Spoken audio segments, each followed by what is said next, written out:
ঝিনাইদহ ৪ আসনের সংসদ সদস্য আনোয়ারুল আজিমের খণ্ডিত মরদেহ পাওয়া গেছে ভারতের কলকাতায় নিউ টাউনের একটি ফ্ল্যাটে। আনোয়ারুল আজিম আনারের খুনিদের দৃষ্টান্তমূলক শাস্তি চান তার মেয়ে মুমতারিন ফেরদৌস ডরিন।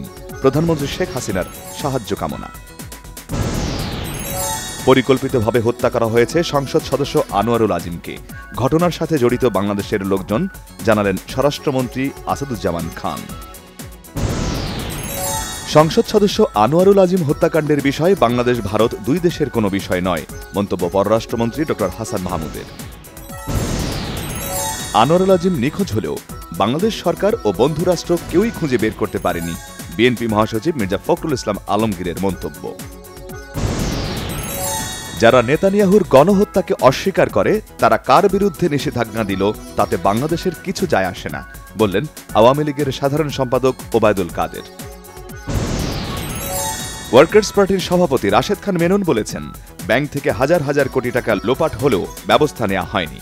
রিজার্ভে আরও $15 বিলিয়ন আসতে হবে, অভিমত ড আতিউর রহমানের। নানা আয়োজনে উদযাপন হচ্ছে বৌদ্ধ ধর্মাবলম্বীদের প্রধান ধর্মীয় উৎসব বুদ্ধ পূর্ণিমা। বৌদ্ধ মন্দিরগুলোতে শান্তি শোভাযাত্রা, প্রদীপ প্রজ্বলন, সমবেত প্রার্থনা ও ধর্মীয় আলোচনা।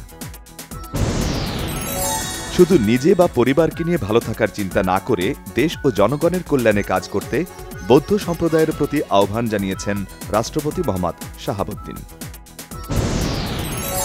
স্পিকার ড শিরিন শারমিন চৌধুরী বলেছেন, উন্নত বিশ্বের সাথে তাল মিলিয়ে শ্রমবাজারে টিকে থাকতে হলে মানসম্মত কারিগরি শিক্ষার বিকল্প নেই। দক্ষিণ পশ্চিম বঙ্গোপসাগর ও তৎসংলগ্ন এলাকায় একটি লঘুচাপ ঘনীভূত হয়ে রূপ নিতে পারে ঘূর্ণিঝড়ে। রুমা সোনালী ব্যাংক ও আনসারের অস্ত্রাগার থেকে লুণ্ঠিত অস্ত্র ফেরত দিয়ে সন্ত্রাসী কর্মকাণ্ড ত্যাগ করে কেএনএফকে শান্তির পথে আসার আহ্বান জানিয়েছে বম জনগোষ্ঠী। সাতক্ষীরার আশাশুনিতে উপজেলা পরিষদ নির্বাচন পরবর্তী সহিংসতায় কমপক্ষে 20টি বাড়িঘর ভাঙচুর, হামলা, পাল্টা হামলায় আহত 5 জন। ফরিদপুরে মন্দিরে আগুনের ঘটনায় 2 ভাইকে হত্যায় জড়িতদের বিশেষ ট্রাইব্যুনালে বিচারের দাবি জানিয়েছে খুলনা জেলা ইমাম পরিষদ। তেহরানে ইরানের প্রেসিডেন্ট ইব্রাহিম রাইসির জানাজা সম্পন্ন। জানাজা পড়িয়েছেন দেশটির সর্বোচ্চ নেতা Ayatollah Ali Khamenei. Ireland, Norway ও স্পেনের পক্ষ থেকে ফিলিস্তিন ভূখণ্ডের স্বাধীনতায় স্বীকৃতির আনুষ্ঠানিক আশ্বাস পেয়েছে ফিলিস্তিন। যুক্তরাষ্ট্রের কাছে টি-20তে হারে লজ্জায় পড়েছে টিম টাইগার। হারের জন্য ব্যাটসম্যানদের ব্যর্থতাকে দুষলেন অধিনায়ক নাজমুল হোসেন শান্ত। ফেডারেশন কাপে চ্যাম্পিয়ন হয়ে এক মৌসুমে ট্রেবল জয়ের ইতিহাস গড়ল বসুন্ধরা কিংস। ফাইনালে তারা 2-1 গোলে হারিয়েছে মোহামেডানকে। ইউরোপের ক্লাব ফুটবলে দ্বিতীয় সেরা আসর ইউরোপা লিগের ফাইনাল আজ। মুখোমুখি জার্মানির চ্যাম্পিয়ন বায়ার লেভারকুসেন ও ইতালির ক্লাব আতালান্তা।